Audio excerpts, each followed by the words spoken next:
Across America, BP supports more than 275,000 jobs to keep energy flowing. Jobs like building grid-scale solar energy in Ohio and producing gas with fewer operational emissions in Texas.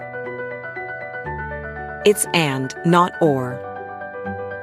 See what doing both means for energy nationwide at bp.com/investing in America. Have you heard? You can listen to your gripping investigations ad-free. Good news. With Amazon Music, you have access to the largest catalog of ad-free top podcasts included with your Prime membership. To start listening, download the Amazon Music app or visit amazon.com/truecrime ad-free. That's amazon.com/truecrime ad-free. And catch up on the latest episodes without the ads. Content warning, this episode contains discussion of the brutal murder of 4 young people. 45 years ago, a nightmare began for 4 families when 4 young employees disappeared from the Burger Chef restaurant on Crawfordsville Road in Speedway, Indiana. They were taken on November 17th around midnight. They were driven miles away to rural Johnson County and likely killed in the very early morning hours of November 18th. Their bodies were found on November 19th. Their case has never been solved. The crime scene was brutal. 20-year-old assistant manager Jayne Friedt was stabbed to death. 17-year-old Ruth Shelton and 16-year-old Danny Davis were shot execution style.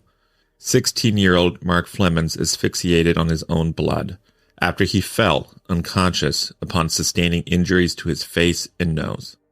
Kevin and I met working on this case. It means a lot to us. This past year, we were thrilled to finally receive the FBI's case file on the Burger Chef murders that Kevin has been waiting years for.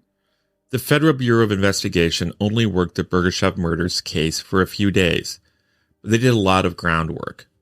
They released scores of redacted documents to us that give us a good indication of the very early days of the investigation.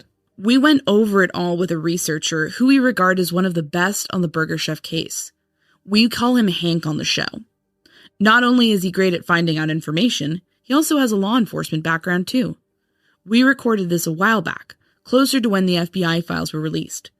Hank throws out page numbers, so feel free to follow along at home, although we'll be providing additional context to keep you filled in. But if you want, we've included a link to the documents in our show notes. My name is Anya Kane. I'm a journalist. And I'm Kevin Greenlee. I'm an attorney. And this is The Murder Sheet. We're a true crime podcast focused on original reporting, interviews, and deep dives into murder cases. We're The Murder Sheet. And this is You Never Can Forget, the FBI Files, 302s and cleaning crews.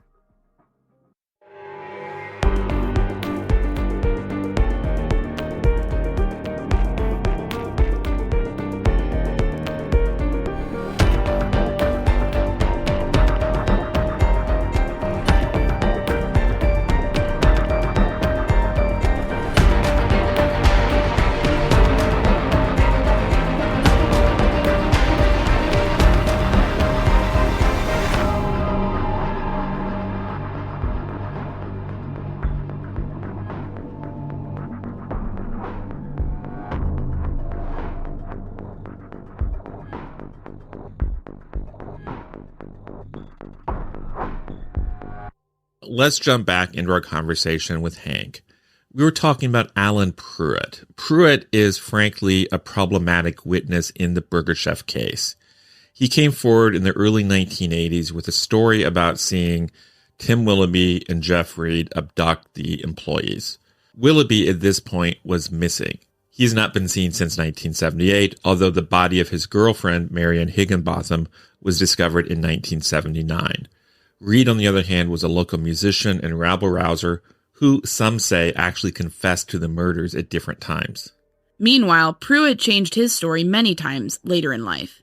That being said, an independent witness did confirm seeing him there on the night of the abductions. He was wandering in between the Dunkin' Donuts parking lot and the parking lot of the neighboring Burger Chef. Pruitt remains an enigmatic figure in the case. Was he telling the truth about what he saw? Was he lying about certain details, such as the identity of the abductors? Was he lying to cover up something that he was involved in? Or was he just a consummate liar, making up details as he went, for no other reason than to get a rise out of the police? Keep in mind, Hank will soon refer to Dub and the robbery gang. Let's break down the robbery gang theory in anticipation of that. State Police Detective Ken York put forward the theory that Greg Steinke, Tim Piccione, John Deffenbaugh, David Cathcart, and S.W. Wilkins committed the murders. Steinke, Piccione, and Deffenbaugh were at the very least part of a robbery crew that targeted burger chefs and KFCs on the south side of Indianapolis. Cathcart was friends with them and even gave an affidavit saying he almost became involved in a robbery on the south side on the very night of the abduction. Wilkins, on the other hand, poses a bit of a problem for this theory. He was much older than the rest of the crew. He also was never linked to any of the robberies, was never charged with anything like that. Still, he's a crucial part of the theory, given that York posited that Wilkins knew Jayne Friedt because he worked with her father, and that therefore somehow explains the robbery turned homicide. It's also worth noting that Wilkins actually had a son with the same name as himself, and his son actually was roughly the same age as some of the other members of the robbery gang. Here's one thing with Alan. I think people kind of have the impression that, so much time was wasted on Alan. They looked into him for years. They didn't try him in the press. They didn't They didn't do a Forrester. They didn't do a Forrester. They did not do a Forrester. They actually, I think, handled that pretty responsibly. A lot of the stuff that's focused on Alan recently has been from, frankly, you and I, Kevin. Yeah. That's a modern day phenomenon. It's not as if that, I feel like, took up a lot of energy over other things at the time. I think Forrester, if you want to say Forrester did, then I think that is fair. That's legitimate. That was a hot mess. Yep. Oh yeah. And it's, and that was as hot of a mess as the robbery gang. Honestly, I'll say I the only reason I disagree a little bit, I think there's no way for me that Forrester was involved. Right. I could see the robbery gang being involved in some scenarios, and I think that's a worthy theory, even though I think Ken York made a lot of statements to the press that he couldn't back up. Mm-hmm. But Forrester, I'm like, no. It is interesting, while we're on the topic of the robbery gang, Dub et al., there is only one reference to them I found in this entire 414 pages. And I'm sure that's probably something that Ken York mentioned to somebody. It was literally I believe it was a memorandum, or maybe an interoffice telex or something like that. But that was it. That was the one thing where I saw them mention it. It was just like a passing mention, and that was pretty much the end of it. But I don't know if you guys saw this or not, where I referred to the whole insistence that Dub was the bearded man as like Baghdad Bob. Like, why is that when the evidence is there for the world to see? Why stick with it so hard? Unless there's some big thing that nobody knows about, but I just don't see how that's possible, because they're like, well, yeah, he's the dog catcher and everything. And he didn't even catch dogs in that area. He worked for the city of Franklin. There was no Johnson County animal control as there is now in 78. It was a huge problem. Like, there was stray animals running around all over the place. They didn't have an animal shelter. Earlier this year, I actually went through every single issue of the Daily Journal from January 1 to 78 all the way to the end of the year. And that was like a recurring theme, was we got all these animals running around loose, and, other than the blizzard and all that whatnot, that was like one of the major things, which was fascinating.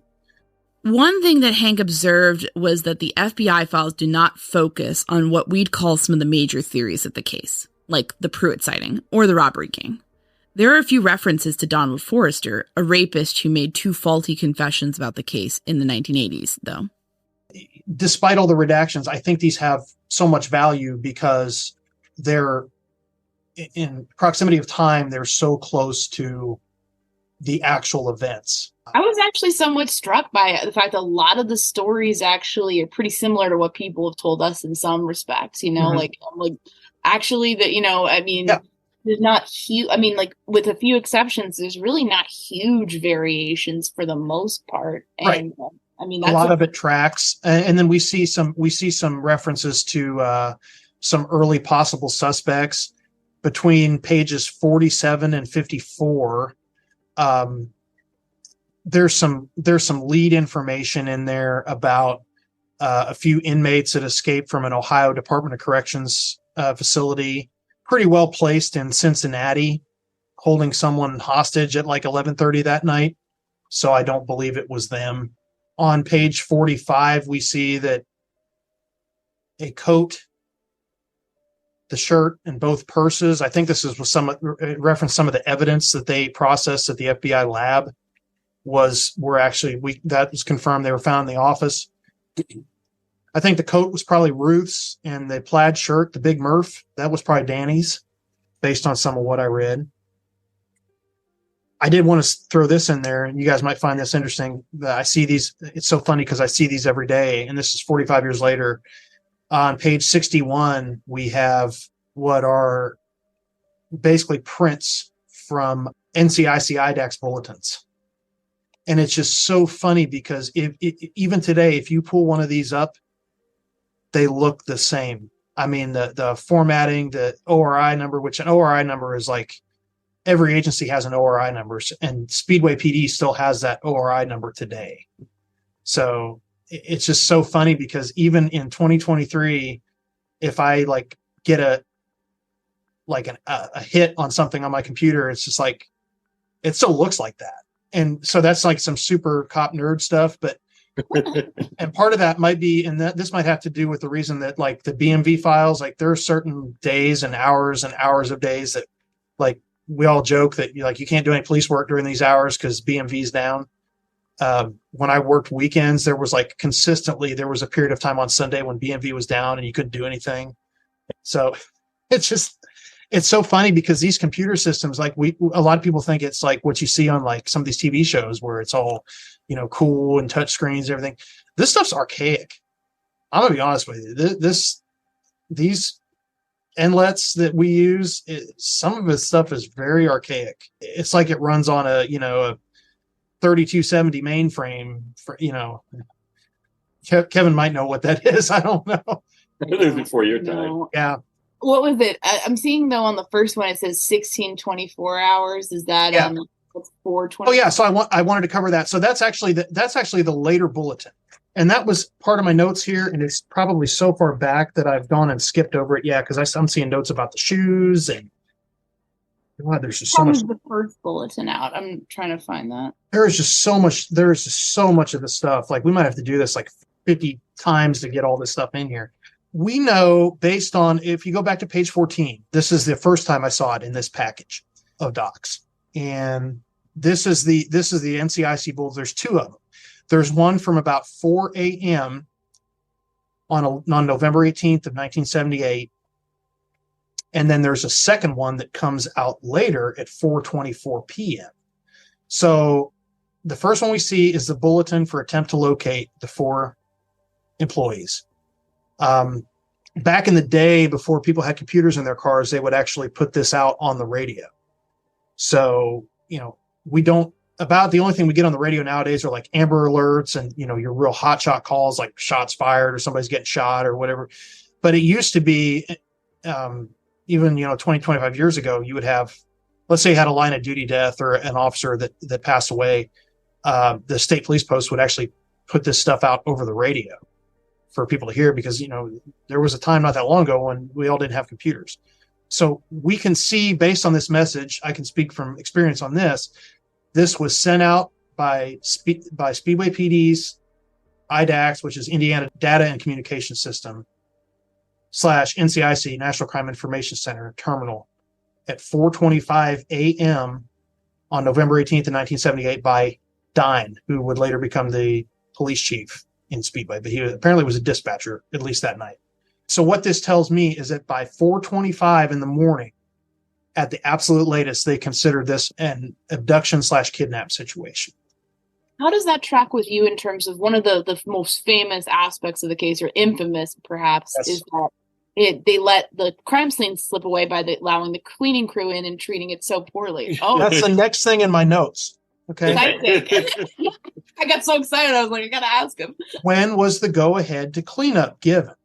It had to be between when Brian got there at just after midnight and 4:20 a.m. And this brings up another point. Ginger, in her 302, she says Brian dropped her off at 12:15. Was it 12:15 or was it midnight? Because Brian said he wasn't late.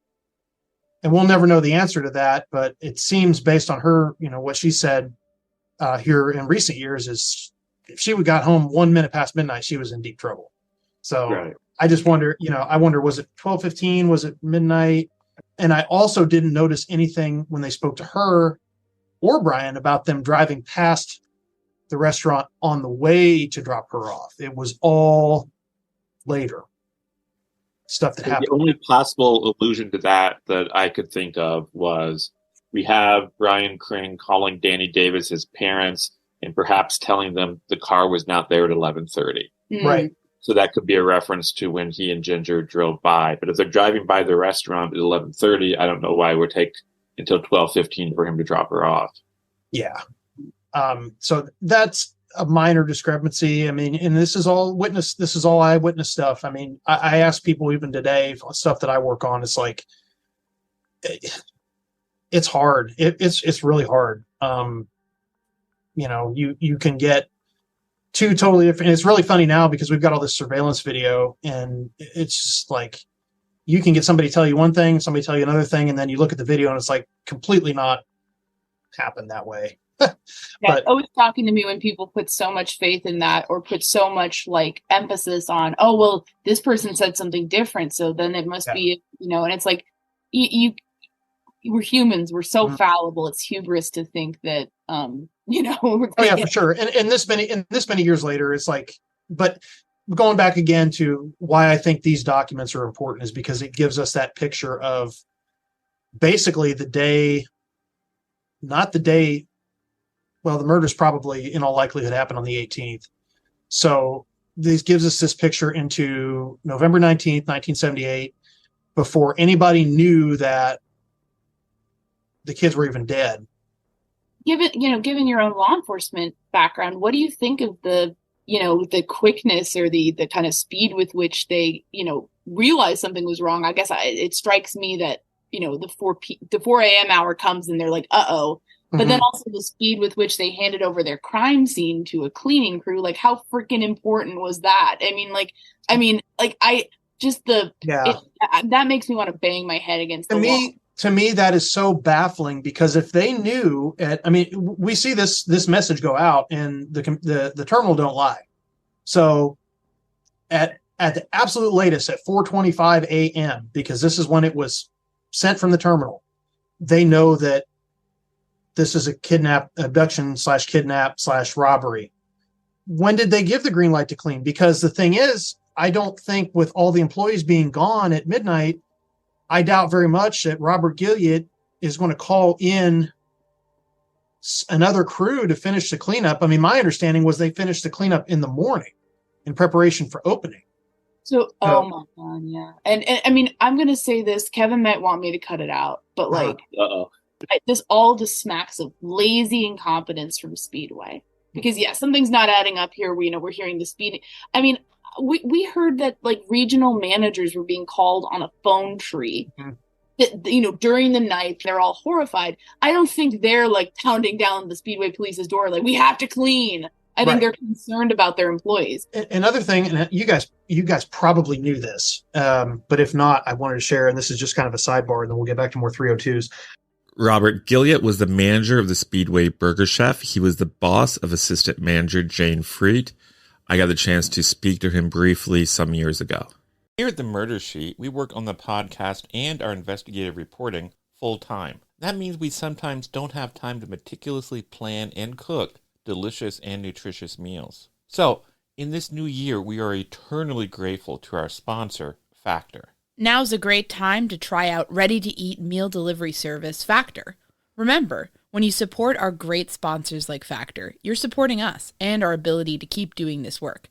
So please consider visiting factormeals.com/msheet50 and use code msheet50 to get 50% off. Factor allows you to pop your ready-made meal into the microwave. In 2 minutes flat, you'll have a hot and ready dish with minimal cleanup afterward. It's just that simple. Also, this food is awesome.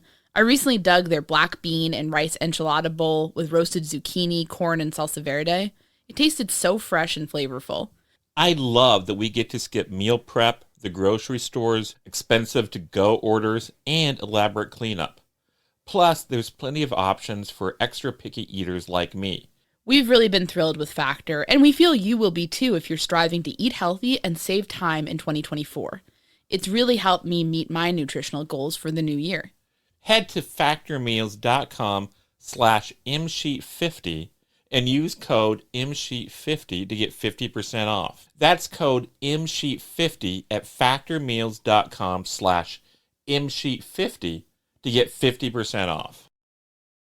We were talking about bulletins. The next page is an updated bulletin. It's essentially the same as the one we see on 14, but it was sent out about 12 hours later, almost exactly 12 hours later at 4:24 p.m. on November 18th. And there's just more detail in there about the descriptions of 4 kids. It's essentially the same information, and it says that redacted part in there. Typically when they would put these out, they say, any information, contact detective, whoever, authority, PD Speedway, and they give the radio call sign. And as a cop nerd, I kind of miss the way things used to be done back in the day, because it was just so much more formal. It was kind of cool. Let's see, I'm on 24 to 27, which was Danny's parents. I found this interesting. It appears that Danny took India home at about 8:30 and then came back to work. So didn't know that. That was something new that we learned from the 302s. As a reminder, India was victim Mark Flemmonds' sister.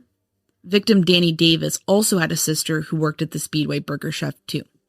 Also found out that Danny was into computers, which is cool. So he and Ruth were definitely on the right career path, because they would have been making a lot of money on that stuff. So that was really neat. These consensual monitoring agreements, we see that a couple of times in here. And what these are is, and I'm sure you know this, but these are basically the FBI wants to tap your phone. And they do that typically in the, we don't see it much anymore these days, but, back in the day when everybody had POT service, or plain old telephone service, landlines in their house, they would try to do what's called like a trap and trace. And with a recording, they would be able to, if somebody called and demanded a ransom, and this is kind of going back to this old school, kidnappings back then, we had more ransoms than we do now. Maybe not even back then, but certainly, 20, 30, 40 years before this, ransom was like your big thing, Oh yeah. It was a whole hustle in the 30s. Mm-hmm. So an interesting thing from there is the only trouble at work that Redacted were aware of was an incident involving employees by the name of Redacted and Redacted, who Redacted had caught behind the Burger Chef business and apparently informed the manager about this. Mm-hmm. What is that about? My guess is they were back there smoking weed. I mean, that would be my guess. The reason that raises our hackles a little bit is that when you look at so many fast food homicides, the kind of deadly ingredients are young males, oftentimes young males who are like a pair or cousins or brothers or just friends, who one of them or both of them get really pissed off at the people where they work, and they come back and murder everyone. And we call them inside job robberies. And, the problem with that, though, is that those almost always are like hyper violent and occur in the restaurant. We're not mathematicians. It's not statistically relevant, but it's a pattern, although those do not involve abductions for the most part. I guess the question then would be that then begs the question, and this is the eternal question with this, is why even take them out of, do the cooler thing. I mean, yeah. I know when you guys talked to the, I forget what show it was, the dudes that with the guns and everything. But they were like, oh yeah, you could totally hear a 38 from. Oh yeah, that was Keith. Yeah. Okay. Yeah, you could totally hear a 38 from inside a reefer or whatever. I've worked with walk-in refrigerators, and I can tell you, and actually, it's 1970s vintage walk-in refrigerators. We had one that's still there at the scout camp. I worked. I did junior leadership training. I did food service for a number of years up there near Muncie, and if you fired off a gun in there, unless somebody was right outside the back wall or whatever, I don't think they'd hear it. This is my opinion. I don't. Or they might not if the door was closed. I don't think anyone would notice it to the point where it would get anybody's attention. You could probably hear a thud, but I mean, those things are made to be insulated. They're made to be, hold the thermal in. So it's like. The one speculative theory that's not really a theory, but more of just kind of rampant speculation on my part that fits the abduction turned mass murder, in my opinion, is I go back to like when me and my sisters, like I'm the older sister, so I'm super bossy, would do things, or maybe we'd be sent on an errand, or, have something that we wanted to accomplish. And maybe my three younger sisters might be doing things one way, and then I come in and I say, no, like we're starting over. No, do it this way. Mm-hmm. And if there's a situation where there's an abduction where the people initially doing the abduction are thinking, we'll just leave them stranded in the woods, and then somebody else shows up and says, you've committed kidnapping on top of this robbery. Like, we're all going down for this, kill them all. And it's more of a cold-blooded person coming in, and maybe the initial people. And that also kind of explains some of the lack of preparedness to shoot everybody, seemingly. So that's one thing that always comes to mind for me, that at some point the leadership shifts, or the kind of intentionality shifts, and that's what explains the abduction. And the initial thought is, let's get them away from the restaurant so they can't, like bust us or run. Yeah. Right. And now they're in the woods, and then somebody else comes in and says, now everybody has to die. Well, it blows my mind because, and once again, it's one of those things where it's a fork in the road. Okay. You can either be like, well, they went to that specific spot on purpose. Stoney and Ken York seem to think that it was because Dub was, these guys were all from Johnson County, and that was in Johnson County. It wasn't nowhere near where these guys lived. Now, as we discussed, Ken York was an Indiana State Police detective who was basically the father of the robbery gang theory. Stoney Vann, who later took over as the lead detective on the Burger Chef case for years, also strongly favored the robbery gang theory. We'll link to our conversation with Todd McComas in our show notes. McComas is a former Indiana State Police detective whose podcast 1041 did an amazing job breaking down the theory of the robbery gang in depth. His show has since been rebranded as The Investigators. You should check it out. It's just, if you know the area, it's just such a stupid place to go. Even then, I mean, people were like, oh yeah, I was out in the boonies. It was in the middle of nowhere. And, we talked about this last time. How close the nearby homes were. It was just a dumb place to go. Unless they had a specific reason to send a message to somebody that we're going to do this here. Right. And that's the other thing. Like, I'm like, if somebody's being targeted, if one of those kids is being targeted, and, then you could have it be like, it's an abduction that's supposed to be a shakedown, that at some point, maybe the other employees are leveraged to threaten somebody. And then at some point, leadership also shifts to be like, this is no longer a shakedown. We need to get rid of witnesses at this point. Or we're not getting the information we wanted, either because someone's refusing to say something, or because they don't know, they're kind of caught up in something beyond them. And that feels, the kind of lack of intentionality seems to be something that for me kind of fits.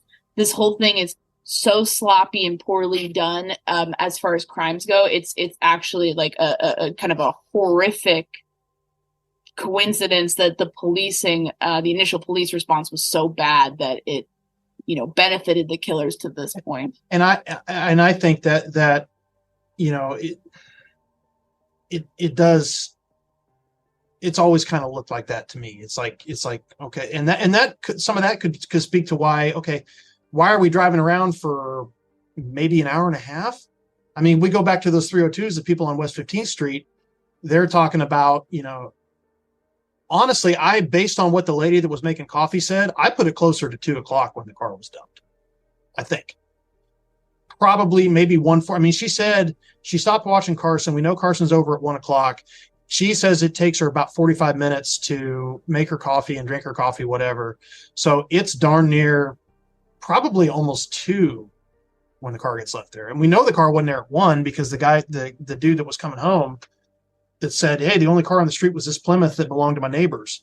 That could account for some of the driving around. What are we going to do? Yeah. Which is why I think the Heger property was, I think they were out driving on the back roads and they saw that driveway and was just like, hey, let's go down here. They may not have even known there was a house at the end of that driveway. I mean, based on at least what I've been able to tell from what it looked like back then. But I want to get into a little bit more of that, but I got a couple more 302s here I want to discuss. I found it was interesting that some of the addresses of the victims were redacted in these, and some of them weren't. Danny's address was redacted, and that house no longer exists. It's square in the middle of basically where either a parking lot or a warehouse in Ameriplex is now. No, Ruth's, I want to say Ruth's was the only one that was not. I believe Jayne's was, Mark's was, and Danny's was, which is maybe they just messed up. Yeah, I didn't understand some of the redaction decisions. And they left some, and I think they left something in there that was interesting to me. Here, Hank is going to talk about the Sells brothers. This refers to Mark and Johnny Sells. They lived in the Big Eagle apartments and were neighbors of the Flemmonds. Over the years, some have brought them up in connection with the murders and the local drug trade. This is an angle that Chris Davis, who formerly hosted the 3C podcast, has covered extensively. We had him on our show in the past to discuss other possibilities about what happened that night. They actually mention the Sells. Yeah. Robert Flemmonds does allude to it.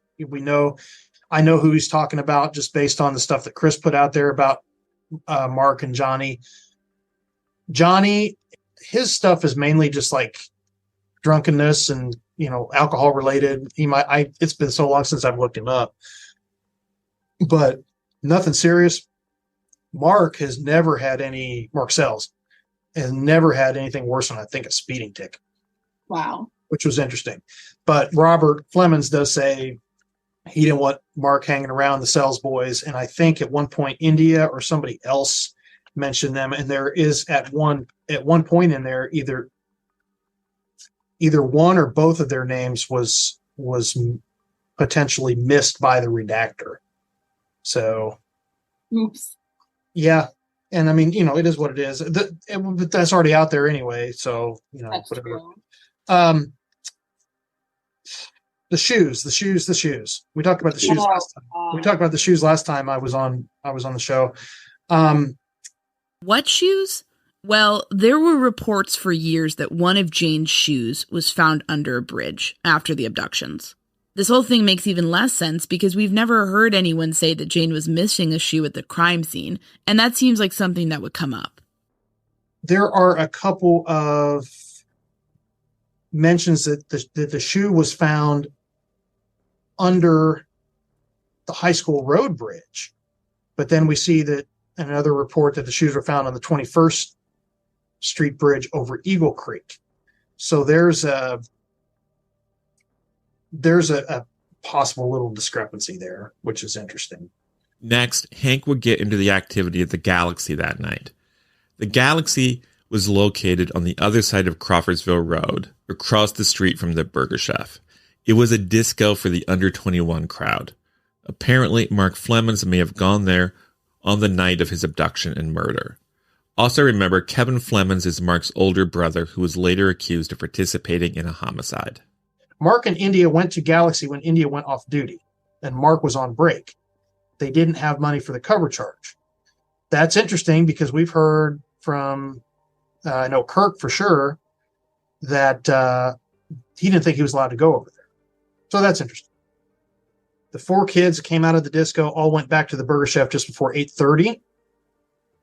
I believe they talked to some of them. This whole thing about Jayne and Mark were close.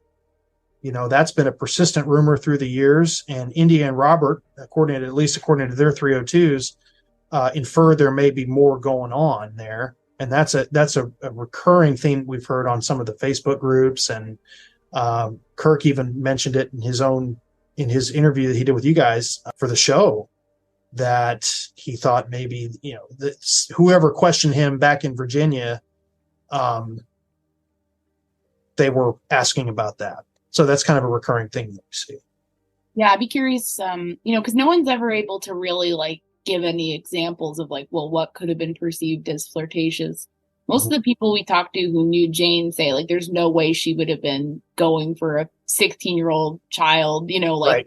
She's 20. I mean, when you're that age, that's a pretty significant age gap. Even though it's just 4 years, when you're talking about a teenager and then a young woman. Mm-hmm. But I just find that odd. And then paired with the fact they were concerned about, him possibly being too close to Ginger, it seems like there is a lot of sensitivity about who he's hanging out with. And we can see in a lot of these, it's funny because as you go through these 302s and the other documents that came with them, you can actually see kind of the roots of where a lot of these rumors almost kind of started. And it's just interesting because, you've heard all this stuff for all these years and it's like, oh, there's a mention of that in there. And it just makes you wonder, how did that make its way out into the general public knowledge of lore or legend on this case? I found it interesting that Mark was on probation through juvenile. I also found it interesting that Ruth actually apparently shoplifted from was it the Zaire or the Turnstile? Something I didn't know. Yeah, that surprised when she was 14. I'm sure she probably got a whooping for that, and then it wasn't a problem after that. Also we get to page 70, Kevin Flemmonds 302, I believe is Kevin. This is the one I mentioned earlier where he called in. And this call was received after the bodies were discovered on the Heger property, but they didn't relay this information to who I'm assuming is Kevin. And it makes sense that it's Kevin because there's some inferences in there, and part of it's redacted to drug use potentially. And we know that he was kind of into that stuff, and that's kind of why he was a little bit distant from the family. But I found it interesting that Kevin also references the Cells boys. And while we're on the topic of phone calls, I thought the phone call that the IPD 911 exchange or the Marion County 911 exchange received reference the call that came through the payphone at Fort Bend.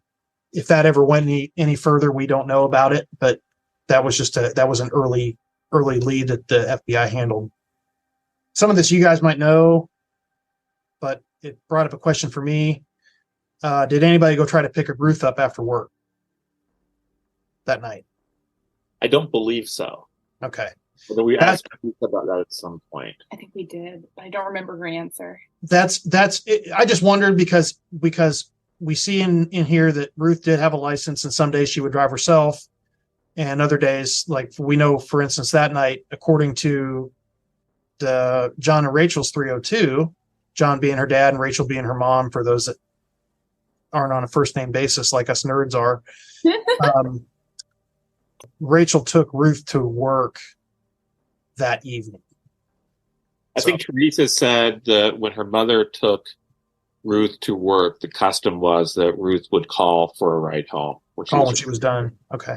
Which makes sense because, there's 5 minutes or less from where their house was. So one of the things I wanted to kind of grab onto before we get done. So the late employee.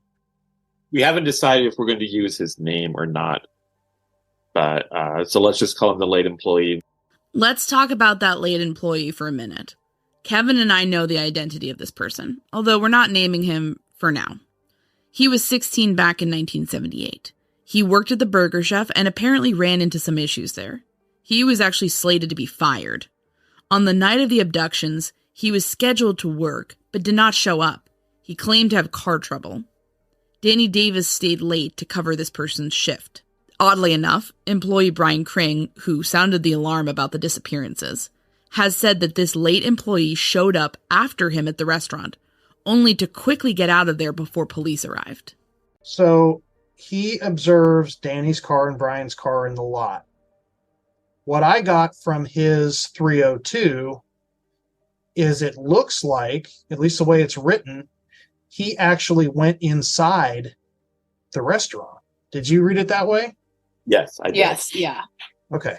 So that was interesting to me because before that, well, the only reference I think we had at one point, Brian said that he thought he walked in one of his interviews. And I don't remember if it was with you guys or if it was with, I think it was with you guys, but it might have been with 3C, but that's interesting there. And this is, God only knows how accurate or inaccurate this stuff is. But if you go back and listen to when Chris had Johnny Sells on, he makes some sort of inference to Johnny's brother Mark was supposed to meet Mark Flemmonds up there. Right. He didn't say what day, and I honestly think he was probably half sloshed when he talked to him. So who knows? But I always found that a little interesting. That's really it as far as the 302s go. The one last thing I wanted to cover tonight, and maybe we can pick up on this later, or you guys can stew on it. In the later portions of the documents, when we get into the late 90s, 98, 99. Yeah, I might know what you're going to talk about. Okay, and I'm sure you do. And if you know something about it, that would be interesting to me. We see an unnamed IPD homicide detective and an unnamed Marion County deputy prosecutor, both of which I'm sure are retired by now, that have gotten this lead that they want to pursue outside the purview of the state police and the Speedway PD. And they are very specific as to they want the FBI's help in conducting these polygraphs and interviews, and they want to keep anything that they learn at the FBI offices because they feel it would compromise the case if ISP or Speedway had any knowledge of it. And this was like 98, 99 timeframe. And then that detective seemingly just kind of, it looks like they probably did some interviews and some polygraphs, and then that detective wanted to the behavioral, it was like the FBI, like the behavioral analysis unit or whatever, they wanted to strategize about how, what kind of questions do we need to ask on this, on these interviews and whatever. And then seemingly they tried to reach out to him a couple times, and things just kind of stopped after that. He was on other cases, and obviously it seems like it never went anywhere. There's no real good answer as to why, at least in these files. Could it have been, it wasn't John Defbaugh and Piccioni and Dub and Cathcart and whoever with the robbery gang. And we all know that the detective that had the case at that time was laser focused on those guys, or was it just another lead that went nowhere? Right. So I found that especially because it's so, comparatively speaking, is so recent to me, that was probably one of the bigger things in here that I noticed that kind of caught my attention. Right. And like, why shut out state police? Like that's yeah. And over an agency that seemingly had, and I've always found it interesting too, and we may have touched on this in the past, but they're like, well, Marion County's, Pruitt met with Steve Goldsmith, and he's given immunity, and I think he did get a written immunity deal from Gantz, if I remember right. He mentioned that, I think, in his statement that he gave to Kramer and Lindsay in 81. But Stephen Goldsmith was a prosecutor of Marion County from 1979 to 1991. Marion County includes both Indianapolis and Speedway. Goldsmith later served as the mayor of Indianapolis and the deputy mayor of New York City. Charles Gantz was previously the prosecutor for Johnson County. You know, all this time they're acting like, oh, Marion County prosecutor, Marion County prosecutor. In my experience, Marion County won't charge something that happens outside of Marion County. Venue has to be established, and the murders occurred and there may be a legal hiccup that I don't know about, but I know I've worked a couple of things that have started here and then gone either into Johnson County, or one of them actually crossed state lines. And even though the victim was here, they're like, well, this needs to be referred to the prosecutor's office with jurisdiction. Could you get them on like felony murder kidnapping in Marion? I would guess probably felony murder, but I mean, I don't know. Kevin would know more about this than I do, because I'm not a homicide detective. I don't. Yeah, we don't. I don't work sex crimes. I don't work murders. We don't have a lot of murders here, fortunately. Thank God. Good.